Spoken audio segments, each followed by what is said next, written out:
Hello, everyone. During the second day of Qubes OS mini summit. Okay. So I would like to present you introduction to second day. My name is Piotr Król. I'm 3M Dev founder and embedded system consultant, and I will be presenter and moderator of today's discussion.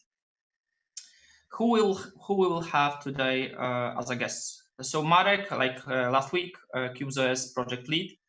Frederic Pierret, I don't know if I pronounced that correctly. Frederic is a Qubes OS team member responsible for packaging and template maintainership. And today with us joined Andrew Cooper, upstream Zen maintainer. So what is the plan of today's presentations? So first we will start with 30 minutes presentation. I hope I will fit in because I have like quite a lot of slides. Then we would like to have 15 minutes discussions with Qubes OS, with Andrew giving us perspective from Zen and with 3M Dev team. Then we will try to take some questions from chat, and then we will proceed with second presentation, the same internal discussion, and then questions from chat. And then we will have like a kind of half an hour of general purpose discussions, which should focus on different approaches of using root of trust for measurement in Qubes OS. Okay, so let's start with first presentation.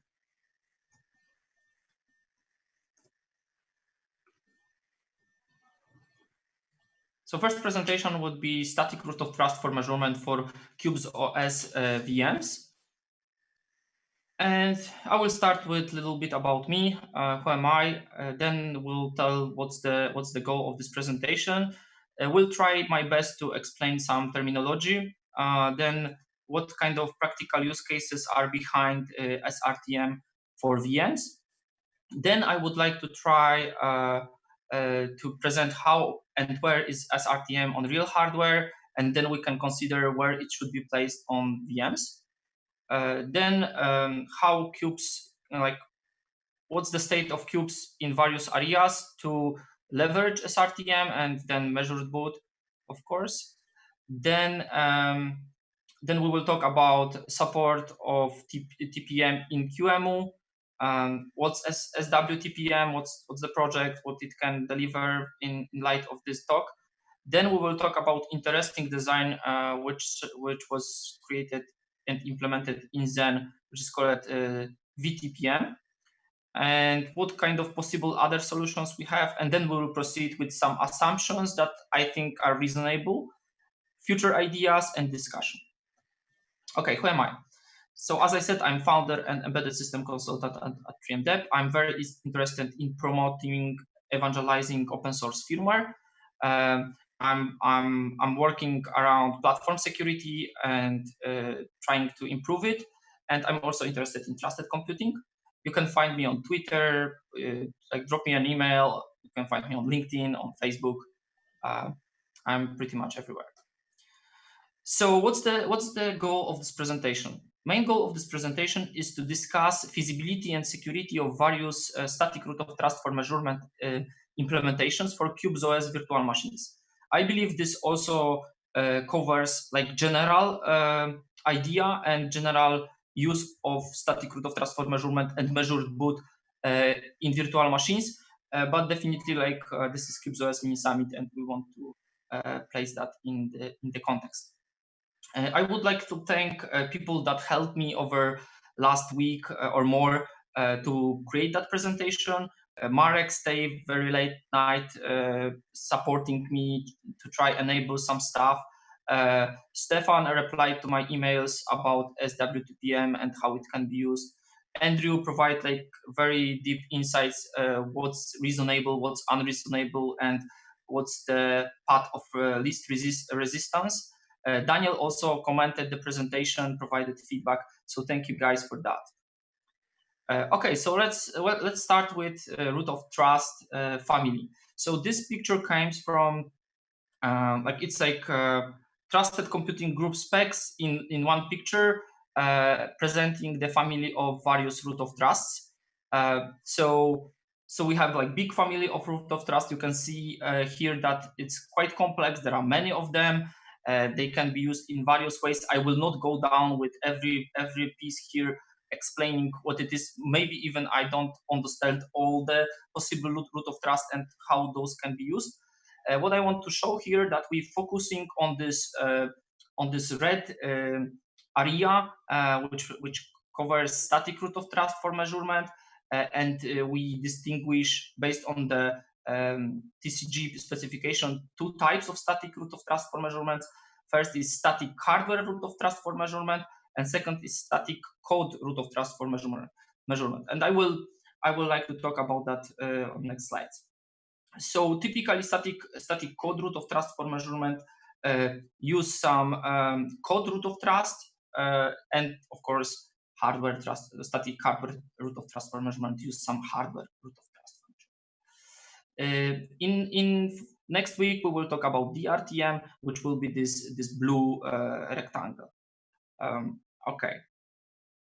And of course, all this root of trust can be implemented with support of TCG complaint trusted platform module. Okay, so like let's decompose this name, static root of trust for measurement. So what is root of trust? So it's a root of trust because it is unconditionally trusted. So there is no other way to verify this root of trust. We don't have any other way for verifying that. So it have to be the first component. We have no other means of detecting misbehavior of this root of trust. It's root of trust for measurement because it is responsible for providing this initial hash, initial measurement of executed code, firmware or whatever it would be, application. And then it is static because it is shielded by it uses shielded location to store that measurement, and this location can be initialized only during platform reset. And it is also static because it is done only once for each static unchangeable component. So if we have some, let's say, piece of firmware which is in read-only SPI flash, this is unchangeable because it's read-only, and this piece of code can be it's unchangeable and it's static in this means. Okay, static code root of trust for measurement. So of course, SRTM was explained differently in the past. It was core root of trust for measurement. Right now, it's code root of trust for measurement. It's changed in TCG glossary. But typically, like I said, it could be some ROM inside processor, inside PCH. It can be some read-only part of SPI. There are many ways for implementing that. Of course, we have some binary there, which executes some code, and this code creates this initial measurement and store it in trusted platform module. And based on this measurement, we build the trust by extending those PCRs. Yeah, so we typically call this part of code. It can be in UEFI, it can be sec. In coreboot, it is boot block. In various other platforms like ARM SoCs, we have boot ROM, which is built in. It's part of the ROM built into SoC. Or in some cases, it can be called initial boot block, like in TXT environment. We use initial boot block nomenclature. Yeah, so on marketing level, the SRTM is probably undistinguishable from SRTM because marketing people telling you this is hardware that provides you the trust, and this is not always true. Sometimes they just don't want to say us that really there is some code executing behind the scene they're saying this is hardware. You don't have to know what's behind the scene. And to be honest, very often it is code. So all this nomenclature and taxonomy is confusing, but I want to explain you that we just taking care about the simple cases here. So what kind of practical use cases we may have with static root of trust for measurement? Static root of trust for measurement builds a foundation for transitive trust chain. What means this transitive trust chains enable, for example, use cases like measured boot. So we have this initial measurement, and thanks to like proceeding with boot process and measuring, extending PCR and executing further components, we build this this trust chain, and we have measurements of all components executing during, for example, boot process. What we care about here. And real value of all these measurements stored in TPM came from two use cases. First is attestation, so some kind of verification of gathered measurement. It can be remote attestation, it can be some local attestation, or simply plain check. And second is unlocking secret when measurements are correct. So when measurements are the same, where the secret was sealed. So this is called sealed storage. And both attestation and sealed storage provide us higher level interesting use cases for virtual machine world. First of all, we can imagine as one VM, which we may call, for example, challenger VM, which kind of ask application VMs for measurements, and then say, okay, you are trusted, you have correct set of measurements, so you can proceed with some, you can get some information, or you can access some services. Second thing is we can use encrypted disks and only decrypt those disks if all measurements are exactly the same as at the point of sealing the secret in the secrets in TPM. So that's general two use cases. Maybe from hardware perspective, where is this SRTM on real hardware? As I said, the SRTM, so code root of trust for measurement, is located somewhere in read-only area of SPI flash, or in some ROM in CPU or SoC, or in some PCH, for example. It can be, I don't know, maybe management engine or platform security processor. So this code executes and calls storing some initial value inside TPM, typically in PCR0, and this initial value is our static root of trust for measurement. What's important here, this value can be stored only during the platform reset. It cannot be changed further. If we want to establish the trust in the platform using static root of trust for measurement, we have to reset the platform, which in some cases may be not possible. Yeah, so now we should realize where's the SRTM in real hardware world and how to move that to virtual machine world. So to explain that, I would like to first start with a little bit of explanation of subdomains. Of course, yeah, I'm not feeling here expert of virtualization or Qubes OS design or Zen concepts, but one important thing is for Qubes OS user, when you start your sysUSB or sysnet VM, to be honest, you start two VMs. You just don't see the one which is called, for example, sysUSB DM or sysnet DM. If you use an XL list in DOM0, you will see that there are two VMs. So what really happened is when DOM0 creates HVM, so hardware virtualized machine, then it's run first sysUSB, like device management or device model VM, which then creates the sysUSB and provides, and you can see that on this picture that USB controller or network controller IO is redirected to this first VM. This first VM is called stub domain, and then this VM creates further VM, our sysUSB or sysnet, which use emulation of the I/O provided to stub domain, and then further sysUSB provides emulated USB or network, or sysnet provides emulated network interface to our app VM. So in using that, we have very good separation of responsibilities. And back in the days, DOM0 created those I/O emulation device inside DOM0. So any vulnerability in those emulated devices could cause just breaking to DOM0, which could be huge problem. Right now, even if there is problem with the emulated device, we're just gaining through boundary of one VM.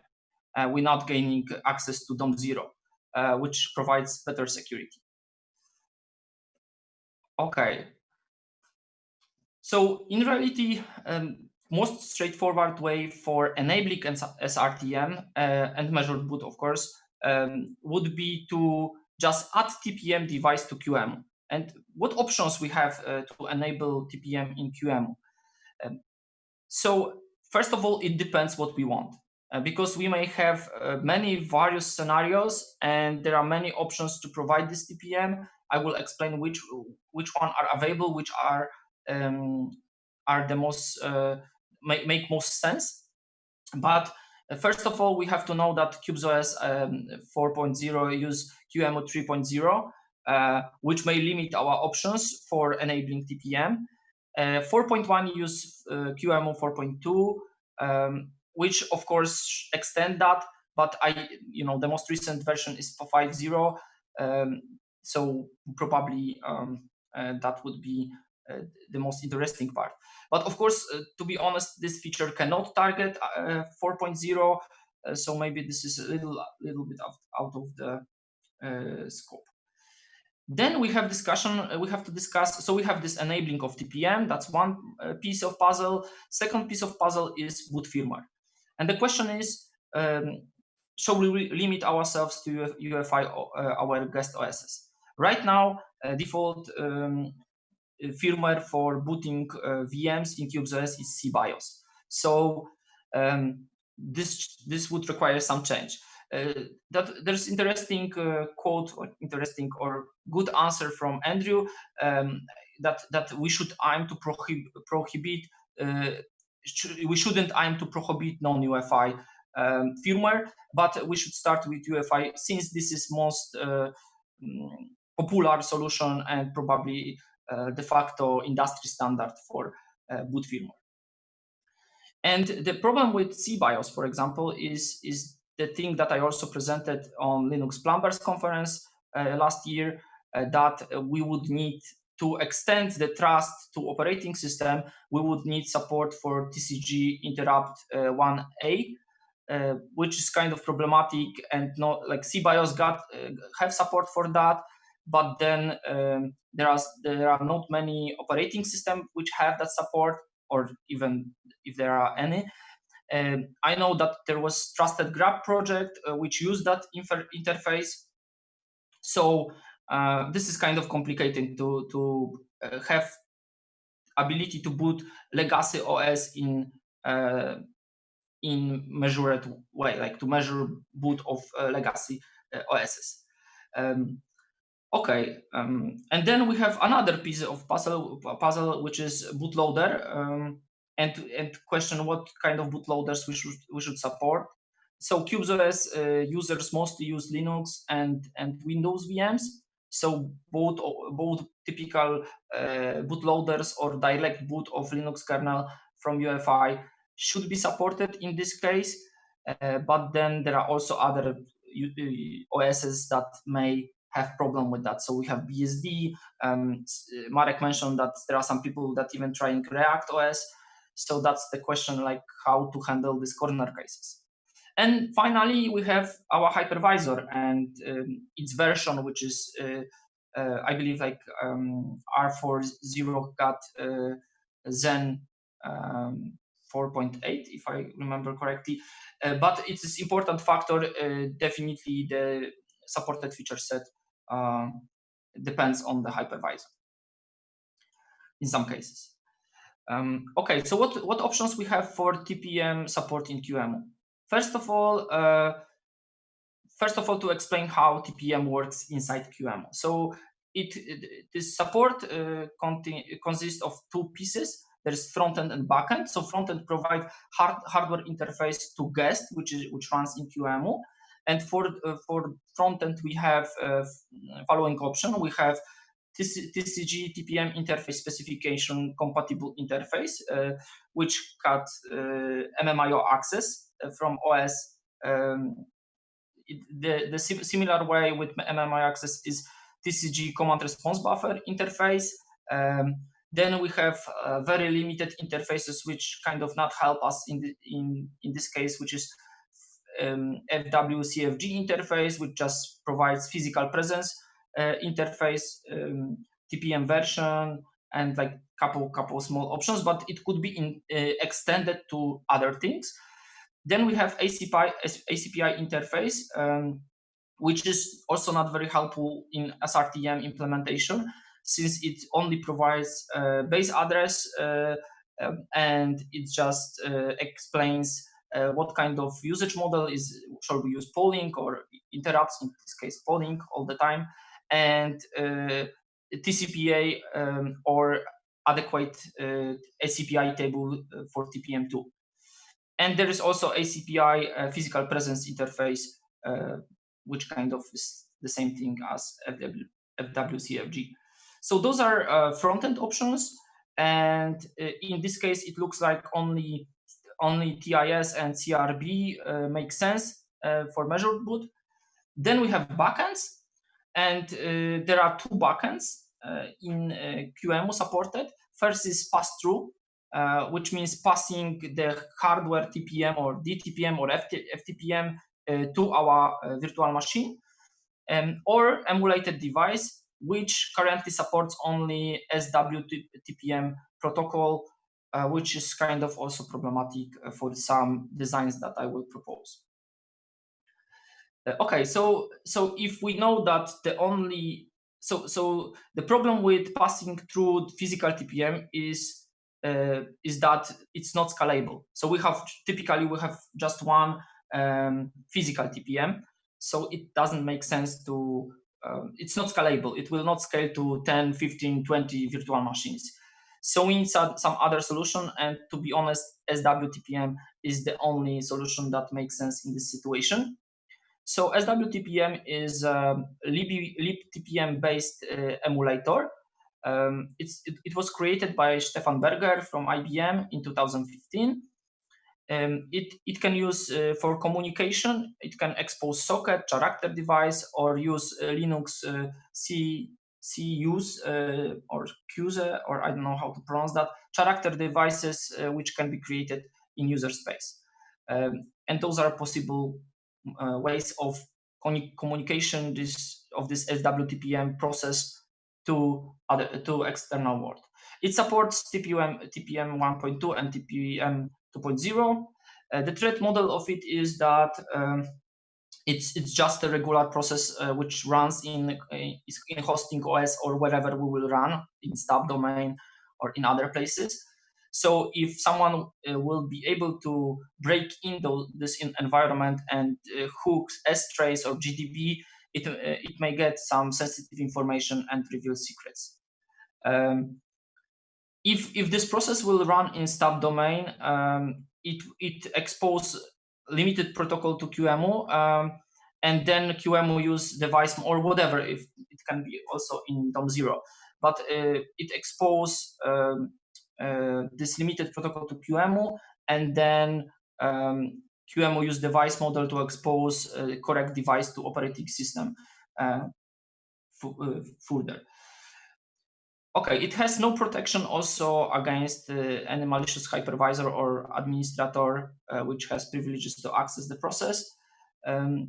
But it is possible to improve its operation if we will use IOMMU, and we will encrypt the VM where, for example, this process is running, using SGX or STM, SCV, AMD features. It's widely adopted, quite widely. Most popular distros got this SWTPM packaged. K-Lime attestation software use it for testing. OpenStack Nova also use that software. And it is probably most mature open source implementation of TPM emulator. And of course, there are other TPM emulators, but only SWTPM has integration with QM. So, what kind of models we may have to support SWTPM? So, for example, we can run process in DOM0 and simply through sockets or through character device redirect that to our application VM, and then application VM just use regular TCGTs or CRV, drivers to use that device. And of course, when we expose that to VM and VM booting, it can store measurements in PCRs. But adding SWTPM probably extend DOM0 attack vector, and this is probably not something that we will like. And of course, if we will have a lot of these SWTPMs running as a processes, there is something that needs to manage that and kind of run those TPMs accordingly with the app VMs and so on and so on. So this is kind of additional work that would have to be done. Other possible way of looking into that is to place the SWTPM inside the stub domain. So this is what I exercise a lot, and like I try hard to enable that. Unfortunately, this means that we only support HVM, and this means also that we have some small problem with machine Zen FV, which is used by stub domain. And when using it, we have a problem with exposing the SWTPM to our app VM. So, but this probably is some bug, and we should fix that. That's why I didn't finish that proof of concept, which I tried to show that. Another option is design of VTPMs created in Zen. It's quite complex, but it ties everything to physical or firmware TPM. So how it works? In general, it creates a stub domain called VTPM manager, and this VTPM manager seal all the important data inside physical TPM, and is responsible for managing sysvTPMs which are exposed to app VMs. And then app VMs unfortunately require some special Zen TPM front driver to use that sysvTPM. There are a couple of problems with this design. It's quite old. It's like dated 2010, and it's also a little bit complex. But I would like to know definitely during the discussion what's the opinion of the community about this design. So what's maybe a little bit about this design. So it was created by NSA and Johns Hopkins University Applied Physical Laboratory around 2010. They based on previous work made by Intel and IBM.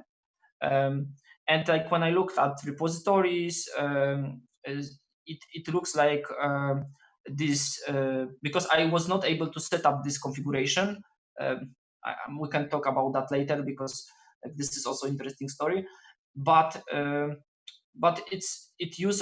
supports only TPM 1.2, and these sysvTPMs that I show you on previous picture use barely OS TPM emulator developed by ETH Zurich. So yeah, it's like some emulator which is not exactly maintained right now, and probably should be replaced with SWTPM. It seems to be natural next step. There are no public signs of using that design.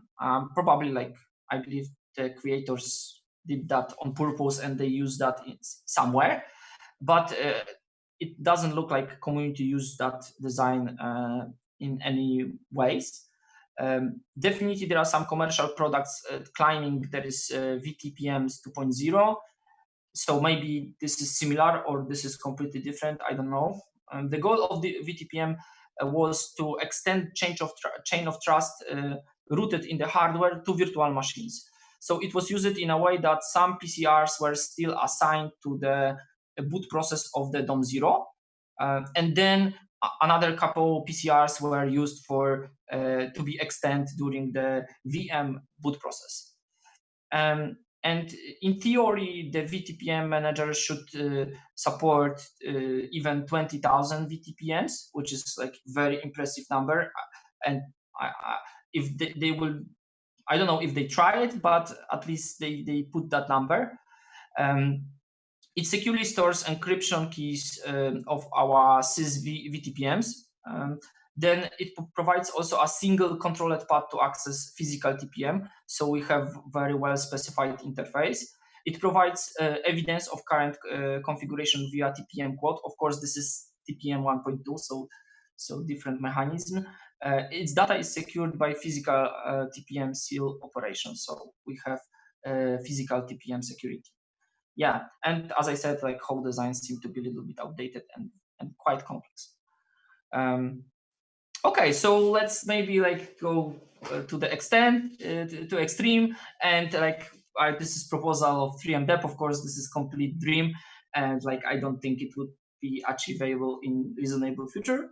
But I would say that we would be glad to see OpenTitan DTPM in our hardware. So simple RISC-V open chip with DTPM implemented. And then we would like to redirect that TPM to VTPM manager. So this is like this Zen VTPM design, but with little bit different software inside, because we would be glad to see Rust unikernels managing those that physical TPM and provide correct support for creating sys VTPMs, which should also be Rust unikernels. Of course, that would mean SWTPM in Rust, so which is kind of complete extreme. So, and yeah, of course, I would be glad also to use standard TCG, TIS, and CRB drivers in app VMs. Okay, but of course, like we have all those various options, and those options provide various security. Of course, someone can argue that, for example, SWTPM in subdomain completely doesn't make sense, and we should not go that path, and so on and so on. But the question is, like, what is our threat model? Like, and your threat model is not my threat model, so everyone should be able to use the solution that meets her criteria. So definitely not everyone needs the same countermeasure. So either we assume we recommend feasible paranoia level, or we just implement environment freak. So we say, okay, this is feasible paranoia level for this case, and this is what we think. Or we have other option. We implement environment in so flexible way that any possible configuration can be created. And yeah, so first approach seems to be better as a first step, because of course we have like limited set of features that we have to support and less work. And if there is less work, there is more chance that we will succeed. Okay, so what kind of assumptions we should take when we're thinking about executing such project like SRTM for Qubes OS VMs? So first of all, we should avoid legacy boot because it's just additional problem. As I said, interrupt 1A interface. This is huge problem. But if we're saying that, we should consider switching Qubes OS to OVMF as a default firmware, which is UEFI for VMs. And of course, the question is how this affects TCB. and I believe like Marek will say something about that when we switch to discussion. Then second thing is we should make decision between VTPM, this complex Zen design with manager and all these sys VTPMs, or something simpler. I don't know what. Maybe we should discuss what kind of architectures are possible. And then it seems that VTPM consider more paranoid threat model, and it seems more correct and kind of, I believe, probably I'm more in that camp. But how we can improve that model and how we can simplify that model so it can be feasible to be implemented. And of course, we should say that limited numbers of operating systems should be implemented. We think about Linux and then Windows probably. And then there is problem of memory consumption and complexity. So we have a lot of VMs. We like, despite all of them may have even very little memory assigned, it's still like if we will create per every app VM a small 128 megabytes VM, it can be huge overhead. So unikernels would be great here because they help in limiting memory usage. And we think that, and this was like kind of discussion with Marek, and if this would be feasible by any means, that would rather mean Qubes OS 4.2. Okay, some feature ideas. I will go quickly through that because I'm already over time. I think like if we will add TPM to VMs, then we will have additional features like VM identity, like unspoofable VM identity. Then we can have shielded location for secrets. This is obvious, but we can use that, for example, for VPNs. And then we have also PKCS 11 interface, so kind of smart card inside VM, which kind of also enables some interesting use cases like payment and telecom. And yeah, maybe there is way to create some business model based on that. Yeah, and then we can migrate all Vault TPMs, Vault VMs, or PGP, GPG VMs to be backed by TPM. And yeah, so I also thought if it makes sense to use coreboot as a default firmware. Why? Because not everyone like complexity of UEFI EDK2 design. And we think that there should be ability to choose firmware that we're using inside Qubes OS VM. Right now, of course, we can switch between CBIOS and UEFI. CBIOS is default, but I don't know if this covers all the bases. It's also not so easy right now. There should be some interface for that. Daniel mentioned the possible support for 802.1AR, which is secure device identity, which should simplify network device authentication.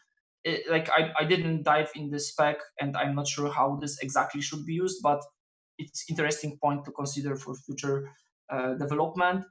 And definitely at the end of creating this presentation, and I realized there is something like TCG virtualized platform architecture specification. So in 2011, TCG people or team like created VTPM spec, which is 60 pages. And definitely we should get through that and think what makes sense today and what doesn't make sense from that spec.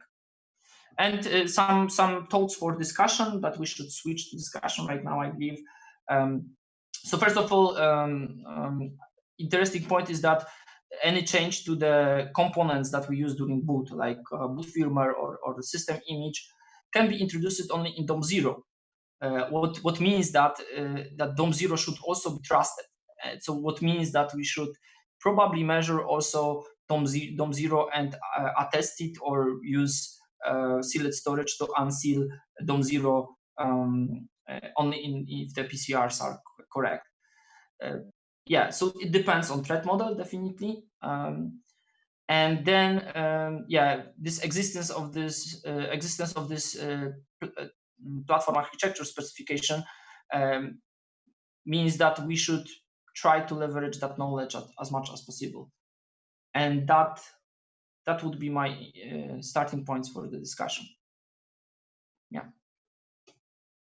So guys, oh, we have Marek, we have Andrew. Like, Marek, what do you think? Okay. Okay, so I have a couple of questions. Regarding QEMU version, I think QEMU 5.0 is also an option. Updating from 4.2 to 5.0 should not be that hard. So if there is any significant difference, then yes, we can do that. But also, I wonder if there is an option for hosting QEMU emulation, the front-end thing, outside of QEMU. Because if that could be a separate thing, we may also consider how to attach it to PVH VM, which does not have QEMU at all. Mm-hmm. So to that point specifically, I was going to bring it up later. Already upstream in Zen, and definitely in Zen 4.13 later, there is the concept of an IRX server. There is also a reference project called DEMU, which you can find on the upstream Zen Git pages. This was actually some work that Zen Server upstreamed as part of getting NVIDIA virtualized graphics working. And the idea was specifically to split the emulation responsibilities into separate components. So DEMU at the moment, I think, is a reference emulator that does VGA and PS2 keyboard and mouse, but it's tiny. It's 1,000 lines of code or something like that. It's BSD licensed. You could easily change that to be something that talks emulated TCG TIS and backend it with whatever you'd like. So yes, it's already fairly easy to do custom bits of emulation like that from something that isn't QEMU. Realistically, at the moment, you've got to be in DOM0 or set up a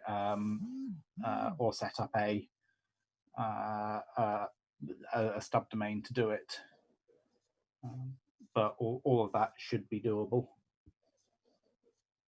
And that sounds interesting.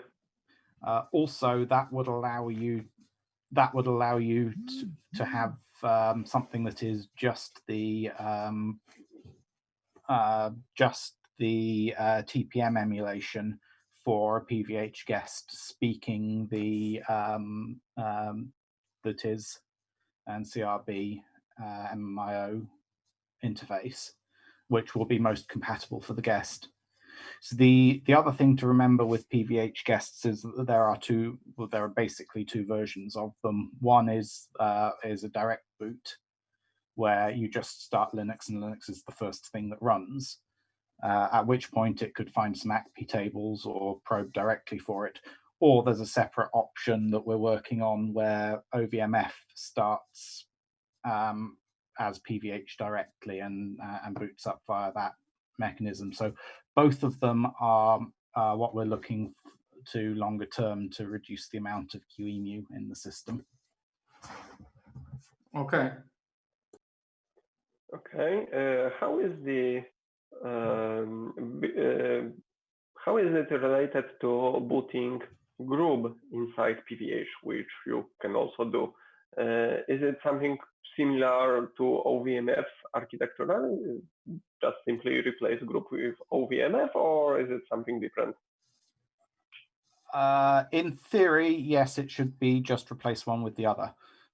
In practice, I don't know. I haven't actually tried playing with that yet. But certainly the intent is that for arbitrary VMs, you just boot the OVMF image, and anything that is EFI compatible, which is every operating system these days, ought to be able to start there.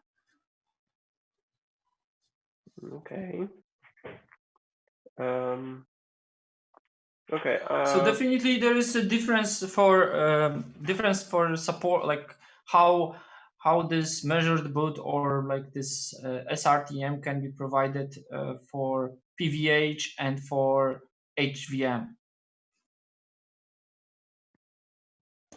So for PVH upstream, inside the hypervisor there's no difference between the two.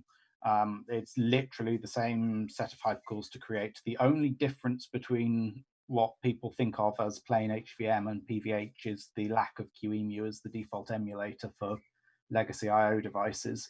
But you can attach any number of emulators to a PVH guest. I think at the moment there's a hard-coded limit of 8 because 2 is the most anyone's actually used in practice, but we can tweak that if necessary. So it's perfectly easy to provide something that speaks a standards-compliant MMIO interface without providing the rest of an IBM-compatible PC to the guest. Okay. Okay. Speaking of OVMF, is it also included in OSS tests? Is it stable and usable? Because I've tried using OVMF with direct kernel boot, and not direct and basically got kernel panic. I don't know how much of that is tested directly. The PVH support in OVMF is fairly new. I think it just squeaked into the last EDK2 release. So the support for doing this is fairly new, but Anthony has been working on it and he thinks it works.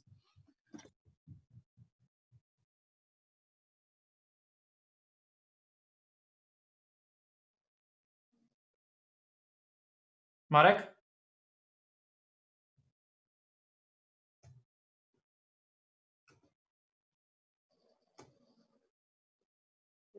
Yeah, I am. Okay, I'm back. Battery died, whatever. Do you hear me? Yeah, we hear you. We hear you. Okay. Okay. Okay. So I lost like last 15 seconds or something. What was the question? I believe we can proceed with another topic. With like, I'm not saying not the presentation, but okay. The question. Like, if you have any like another topic to discuss. Yes. You've touched the topic of where is the root of trust for the VM, and because currently DOM0 can do basically anything with the VM. So if you do not trust your DOM0, you cannot trust your VM. So the proper solution would be also to include measurements of DOM0 in some code or another proof, like you also said in the presentation.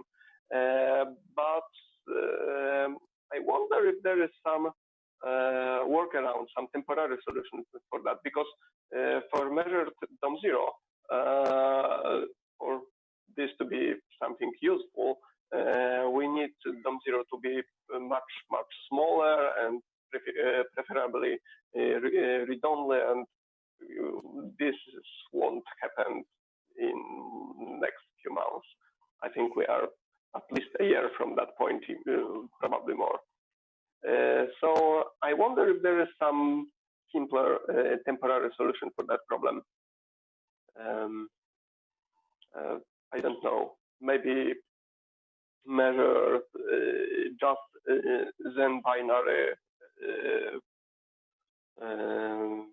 maybe kernel binary, and include some artificial Qubes version number or something like that, and trust it is really the one that it claims to be or something.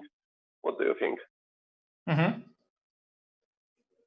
Yeah, so yeah, I believe like this is first one good step, but then but do you think that like I believe like my point is to discuss the design.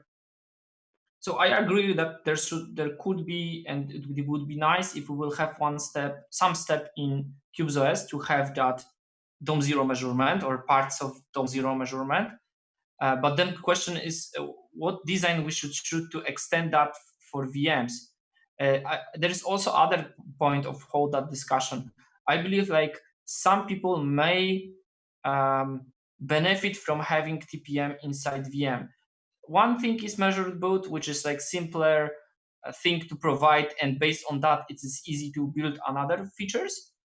But yeah, so my point is which design we select, and then let's try to move it into correct direction. So, for example, we may select this Zen VTPM complex design.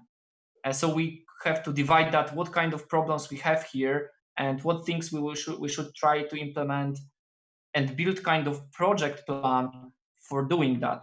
And one, of course, of steps that will be in this project plan is what you said, like, for example, measure some components of DOM 0.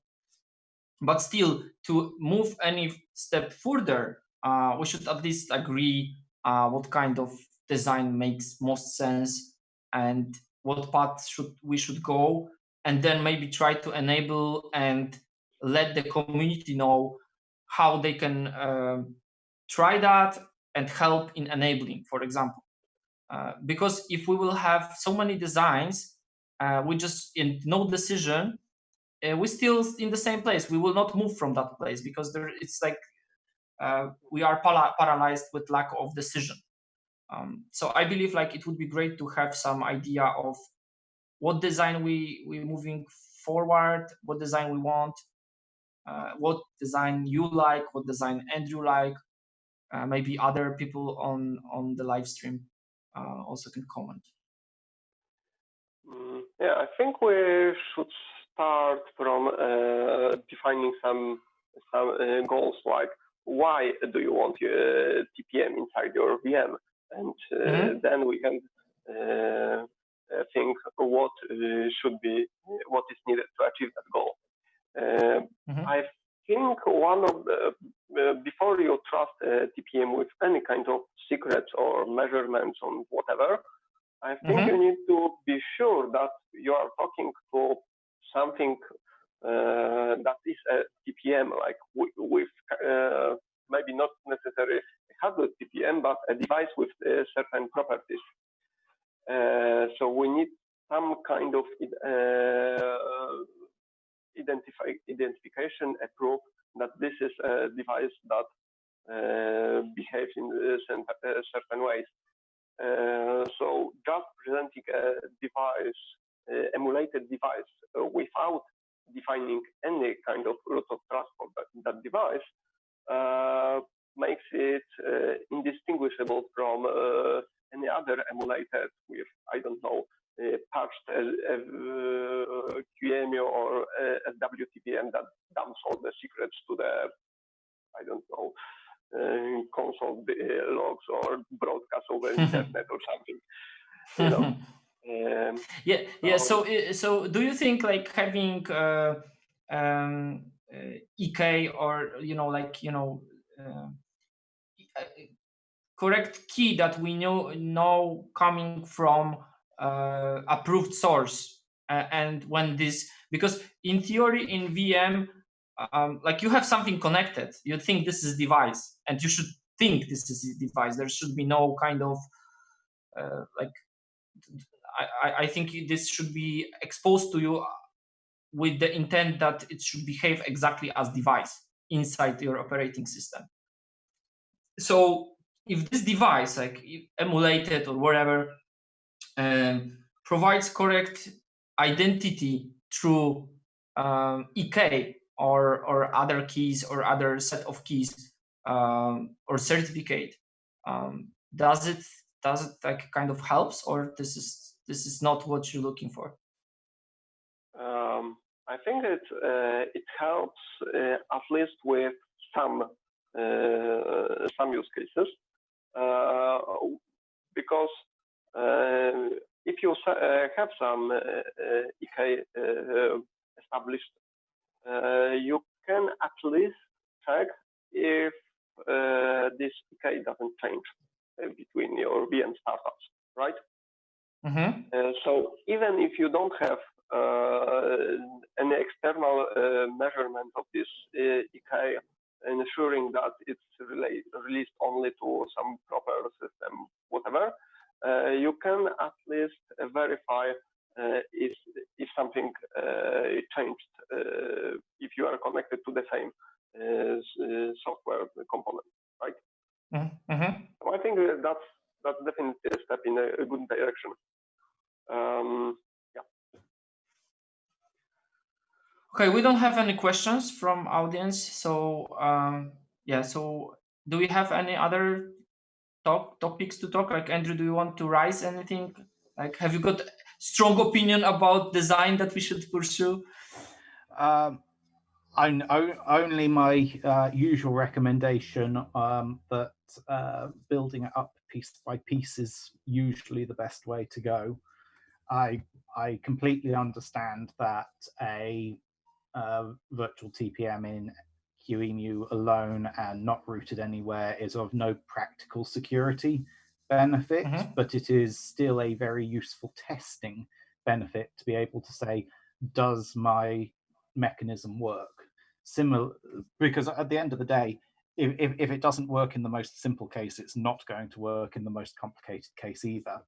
So even building it up piecewise, so getting QEMU working first and then maybe getting a separate emulator working as completely standalone things so they function correctly from the point of view of the guest is still quite useful steps towards getting something that is working properly with a VTPM layout or whatever that has proper hardware guarantees from the from however you choose to root the trust. Yes, definitely. That's a good point. Yeah, so okay. I certainly think there is quite a lot that can be started on here without necessarily having agreed a final design. Yeah. Okay, so I definitely like we plan to move that forward. Like my point would be to convert that in some kind of project. Maybe someone will be interested in sponsoring that. Maybe someone will be interested. Maybe some foundation or could grant some funds to make it real. And yeah, so my understanding is that one of the first step would be to make probably SWTPM, or I don't know, like how to research your option when you said that that there are other options like not using SWTPM. So probably some discussion about that would be would make sense. And then next steps would be to try to leverage the VTPM model. But then the question is, I'm pretty sure everything is very outdated and probably doesn't work because there are no public signs of using that. Nobody maintains that. And you can Andrew say if you saw anything at mailing list or any signs of using that in public area. I'm not aware of anything in public using it. I think that's probably all I can say. Okay. So you can see like probably the support for that would be and people that we can discuss with about if anything going wrong inside of VTPM design would be limited and it would go quite slowly. But what do you think about to both of you, what do you think about unikernels at any level of this design? Yes, please. Okay. Okay. Yes, especially for PVH case or in 8VM2, that would allow isolating this TPM device from QEMU, which could be probably quite easily compromised. But also, if we consider PVH support, we can use unikernels in a separate subdomain to isolate .0 from this emulated TPM, right? Mm-hmm. So in reality, unikernels have a very large amount going for them. The problem is that the infrastructure and build systems around them aren't necessarily quite as great. I'm with you, Andrew. I'm with you. Traditional Linux. Yeah. I think I'd possibly suggest not necessarily trying to fix both unikernels and VTPM at the same time. Certainly something to keep in mind. There are various options that might be available. There's the Unicraft project, which is a separate sub-project of Zen trying to do unikernels things. There's a separate Solo 5 from some of the Rump Run authors originally trying to do, again, unikernels in a different way. There are other options. For example, there are some ways of turning Go and Rust into unikernels that need a bit more building around them, but are certainly very interesting long term for being able to write a unikernel in a memory safe language that comes with hopefully fairly low overhead. So I think there is a lot of potential in the future. It may require a little bit of help to get the rest of the ecosystem there. Okay, so I see no question from audience. I believe we have a little bit less than last week, but yeah, maybe topics are a little bit more complex and not so popular, like fwupd, for example. So maybe let's switch to Michał, and I believe we probably want to take some very short technical break, and then we can get back to Michał's presentation about anti-evil Maid.